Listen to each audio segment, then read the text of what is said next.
Actually क्या है, एक टेबल है, ठीक है, ये टेबल है और इस पे एक चेन है।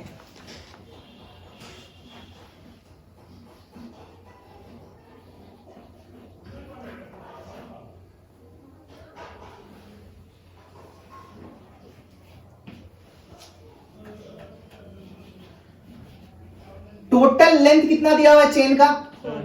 L।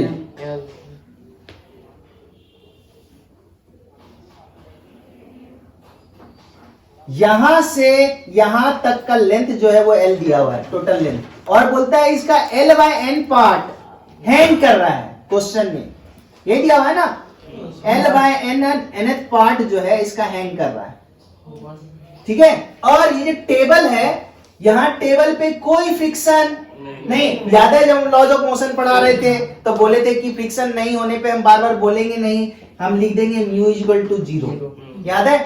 तो यहाँ कोई फ्रिक्शन नहीं। कहने का मतलब क्या है, जब इसको खींचा जा रहा है, इसको पुल किया जा रहा है और इसको ऊपर लाया जा रहा है, पुल करके ऊपर लाया जा रहा है, तो चेन के बीच और टेबल के सरफेस के बीच में कोई फ्रिक्शन नहीं है, यानी कोई हीट जनरेट नहीं हो रहा है। बात समझ में आया? अब क्वेश्चन क्या कहता है तो तुम समझ गए। ये टोटल लेंथ L है, एक फ्रिक्शनलेस टेबल पे रखा हुआ है, इस चेन का L/Nth पार्ट हैंग कर रहा है और बाकी पार्ट टेबल पे है। और अब क्या किया जा रहा है कि बोला जा रहा है कि अगर हम इस चेन को खींचें, पुल करें, तो ये धीरे धीरे ऊपर आएगा। और पुल कैसे किया जाता है? क्वेश्चन में लिखा हुआ पुल्ड स्लोली। पुल्ड कैसे? याद है पोटेंशियल एनर्जी हम पढ़ा रहे थे तो हम बोले थे कि potential energy is the negative work done by conservative force. और हम बोले थे कि जब भी हम लोग वर्क डन करते हैं और पोटेंशियल एनर्जी डिफाइन करते हैं तो हमेशा स्लोली लाते हैं, मतलब यूनिफॉर्म वेलोसिटी से लाते हैं, मतलब कांस्टेंट वेलोसिटी से लाते हैं, मतलब कोई एक्सेलरेशन जनरेट नहीं होता है। तो ये भी फ्लो पुल्ड कैसे कर रहा है? स्लोली। अब ध्यान से देखना, पुल करते करते करते करते करते करते करते करते सारा चेन कहां आ जाएगा? टेबल पे आ जाएगा।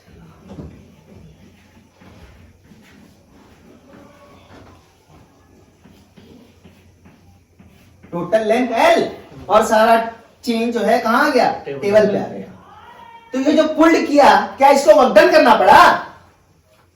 अरे यहाँ एक्सटर्नल एजेंट था ना कोई, अच्छा नहीं करना पड़ा, बिना वर्क डन किए ये चेन अपने आप टेबल के ऊपर चढ़ गया है ना, मकड़ा की तरह। ऐसा तो नहीं है। तो वही पूछ रहे हैं, ये जो एक्सटर्नल एजेंट पुल कर रहा है इसको कार्य करना पड़ा होगा ना? वही क्वेश्चन में पूछ रहा है कि कितना कार्य करना पड़ा। अब सोच के देखो, हम बोले थे सर, हाँ सर इतना जो L/L/Nth जो होगा सर, वो हाँ। मतलब कि उसका वो क्या बोलते हैं, वर्क डन उससे सर 0 होगा क्या उससे और सर वर्क डन जो होगा सर L/Nth से होगा। ठीक है, आते हैं हम अपने बात पे। हम बोले थे कि वर्क डन हमेशा सिस्टम में दो तरह का एनर्जी जनरेट कर सकता है, एक पोटेंशियल एनर्जी और एक काइनेटिक एनर्जी। और हम बोले थे कि पोटेंशियल एनर्जी के पीछे एक कंडीशन है, और इस कंडीशन को तुम समझ गए तो बाकी सारे सिचुएशन में क्या हो रहा होगा? चेंज इन काइनेटिक एनर्जी हो रहा होगा। अब सोच के बताओ कि ये आदमी, ये एक्सटर्नल एजेंट, यहाँ एक एक्सटर्नल एजेंट है जो पुल कर रहा है, कोई एक्सटर्नल एजेंट है यहाँ पर, ठीक है। ये जो एक्सटर्नल एजेंट है इसको जो पुल कर रहा है, तो ये स्लोली पुल कर रहा है, तो इसको वर्क डन करना पड़ रहा है ना। अब सोच के बताओ, ये जो वर्क डन कर रहा है वो तो mg के अगेंस्ट में कर रहा है ना, क्योंकि फ्रिक्शन तो है नहीं, फ्रिक्शन तो है नहीं कि फ्रिक्शन, सॉरी, इसको पुल करता तो फ्रिक्शन उधर की तरफ लगता, फ्रिक्शन तो है नहीं। तो इस आदमी को जो वर्क डन करना पड़ रहा है वो तो केवल mg के अगेंस्ट में ही करना पड़ रहा है ना। और mg कैसा फोर्स है? Conservative force. तो हमको वर्क डन निकालने के लिए बोला गया है, और वर्क डन यहाँ पर सिंपली क्या होगा? Change in kinetic energy, sorry, change in potential energy के बराबर होगा, क्योंकि काइनेटिक एनर्जी तो है नहीं। क्यों? क्योंकि क्वेश्चन में मेंशन कर दिया है पुल्ड स्लोली। क्या बात समझ में है? यानी सिंपली तुमको क्या निकालना है? पोटेंशियल एनर्जी निकालना है। डॉटम लेवल, ध्यान से देखो आप सॉल्यूशन। डॉटम लेवल हम यहाँ पे मान लिए DL डॉटम लेवल। तो अभी पोटेंशियल एनर्जी लिखेंगे U इनिशियल, इसका L by n part hang कर रहा है, तो इसका सेंटर ऑफ मास यहाँ पर होगा। L होता है तो L बाय 2 पे होता है, L बाय n है तो L बाय 2n हो जाएगा। तो इसका सेंटर ऑफ मास हो गया ये वाला दूरी, और ये वाला दूरी कितना है? L divided by 2n। क्या बात समझ में आया है? तो इनिशियल पोटेंशियल एनर्जी हो गया। अब ध्यान से देखो, एक चीज और करना पड़ेगा, इस पूरे रिंग का, इस पूरे चेन का मास कितना दिया हुआ था? m। इसका तो मास निकालना पड़ेगा ना बाबू। तो ध्यान से देख, लेमडा क्या है? m बाय l है या नहीं है? और इतना लेंथ कितना है? l बाय n है या नहीं? इस हैंगिंग पार्ट का हमको मास चाहिए ना, पोटेंशियल एनर्जी इसी का होगा, इसका कोई पोटेंशियल एनर्जी क्योंकि तो डॉटम लेवल पे ही है। तो इतना लेंथ कितना है? एक यूनिट लेंथ का मास कितना है? m बाय l kg पर मीटर। तो ध्यान से देखो, इतना वाले पार्ट का मास क्या हो जाएगा? Mass of hanging chain, hanging part is equal to क्या हो जाएगा? Simply lambda into l by n, है ना? एक यूनिट लेंथ में लेमडा केजी है, तो L बाय एन लेंथ में कितना हो जाएगा? Lambda into l by n, और लेमडा का वैल्यू तुमको दिया हुआ है ना, m बाय एल। तो m by l into l by n, तो एल कट गया तो क्या हो गया? m by n. इसका मास कितना है? m by. तो पोटेंशियल एनर्जी भी लिखते हैं mgh। h होता है centre of mass of the body. तो ध्यान से देखो, m कितना है? m बाय n है, g तो g है, h का वैल्यू कितना है? L बाय 2n है। तो देखो वैल्यू कितना आ गया? mgl divided by 2n square. क्या बात समझ में आया? यहां पर फाइनल पोटेंशियल एनर्जी जीरो, क्योंकि ये तो डॉटम लेवल पे आ गया। अब हमको सोच के तुम लोग कोई एक भी बच्चा अगर हमको बता दिया, क्या इसमें कहीं पर भी एक भी गलती है? और हम बोल रहे हैं एक जगह मिस्टेक तो है। अब तुम लोग पकड़ के बताओ कि कहां पे मिस्टेक है, where is the mistake? Off करो। तो हम बोले थे ना, पोटेंशियल एनर्जी डॉटम लेवल जहां हम लोग एज्यूम करते हैं उसके बिलो पोटेंशियल एनर्जी निगेटिव लिखते हैं और उसके ऊपर पोटेंशियल एनर्जी पॉजिटिव लिखते हैं। डॉटम लेवल तो हम यहां पे माने हैं ना, और ये हैंगिंग पार्ट तो नीचे है ना डॉटम लेवल के, इसीलिए पोटेंशियल एनर्जी क्या होगा? माइनस, यानी minus mgl by 2n square, और यह है u फाइनल। और हमको वर्क डन क्या होगा? Work done is equal to change इन।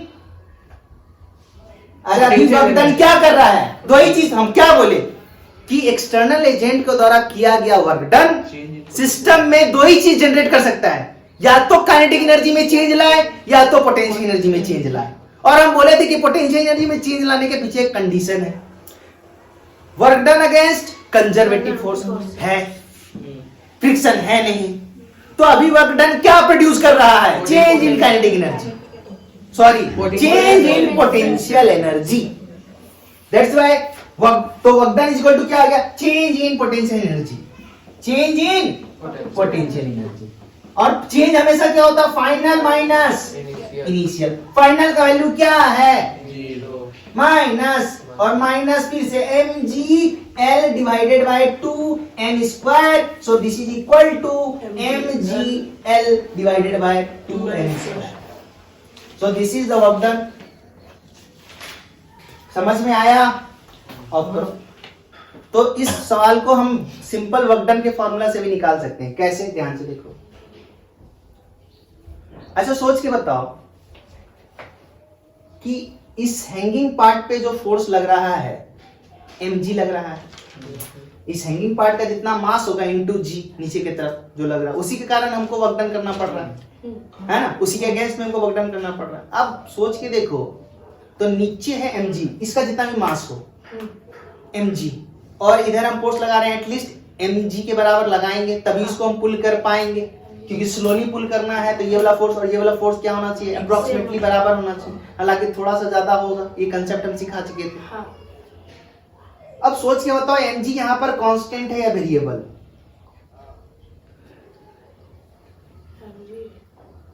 ये जो हैंगिंग पार्ट है इसका मास अगर हमें m मान रहे हैं, अभी फिलहाल m डैश मान रहे हैं, तो इसमें फोर्स लग रहा है m डैश g। ये m डैश g कांस्टेंट है या वेरिएबल? कब? जब इसको हम स्लोली पुल कर रहे हैं तब। कांस्टेंट है या वेरिएबल? क्यों? क्योंकि अगर इसका एक पार्ट ऊपर आ जाएगा तो मास घट जाएगा, मास घट जाएगा तो m डैश g का वैल्यू चेंज हो जाएगा, तो वेरिएबल है। यानी हम वर्क डन वेरिएबल फोर्स के कारण हमको निकालना पड़ेगा। Yes sir. तो हम क्या कर रहे हैं, ध्यान से समझना, ये टोटल लेंथ तो L था ही पहले की तरफ, ठीक है, ये टोटल लेंथ क्या था? L था। और ये वाला पार्ट कितना था? L/N। और इसका मास कितना कैलकुलेट किए थे हम? मास M/N।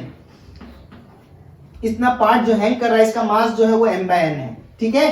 अब ध्यान से देखना, हम क्या किए, अगर हमको उससे निकालना है तो हम क्या किए कि हम यहां से y दूरी पर गए और एक dy थिकनेस का एलिमेंट को कंसीडर कर लिए। अब देखो ये रॉड की तरह ही है ना, और हम बोले थे कि रॉड अगर स्ट्रेट हो तो उसमें डिफरेंशियल एलिमेंट लेने का तरीका सिंपली होता है x पे जाके dx, और अगर घुमा हुआ हो तो भी हम कल बताए थे थीटा पे जाके d थीटा, ठीक है। और सेंटर ऑफ मास में तुमको पूरा पता चलेगा। अभी फिलहाल इसके बारे में समझो जो बता रहे हैं, बात समझ में आ रहा?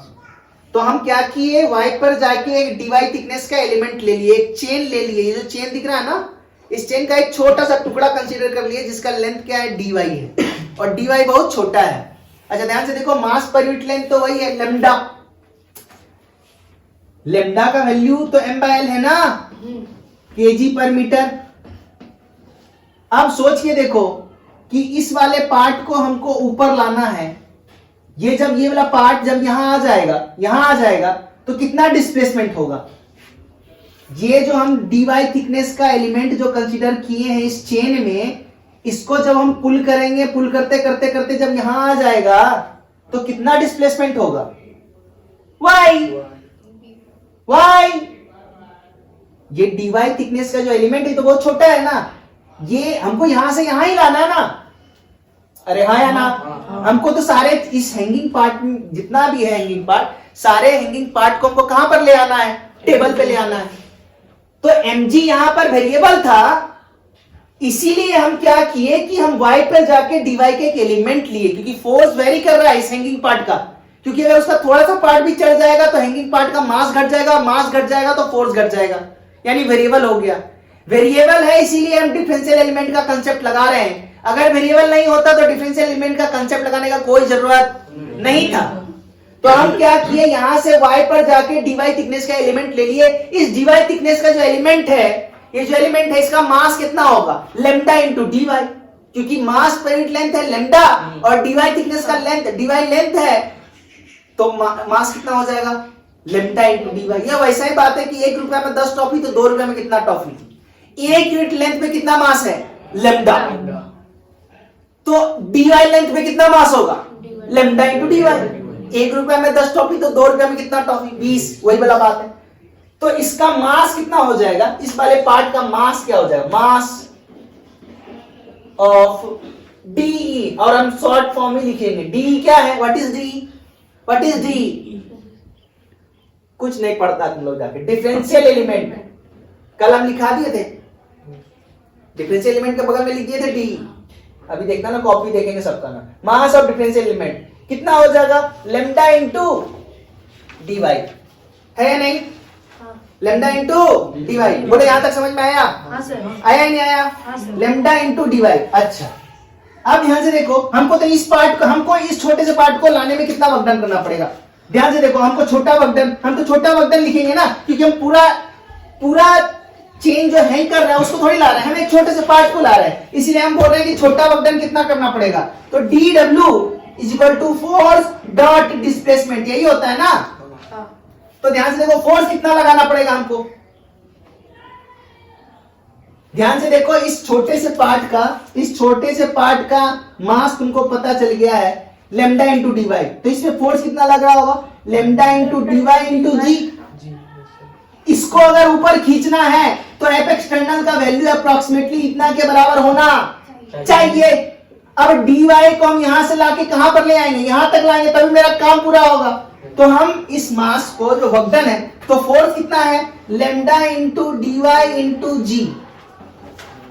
फोर्स ऊपर लग रहा है, डिस्प्लेसमेंट भी ऊपर हो रहा है, तो ये जो डॉट प्रोडक्ट है सिंपली क्या हो जाएगा, खत्म हो जाएगा, क्योंकि cos 0 1 और dr का वैल्यू क्या है, यहां से यहां y, अरे है या नहीं, cos 0, क्या समझ में आ गया, ये dw आया।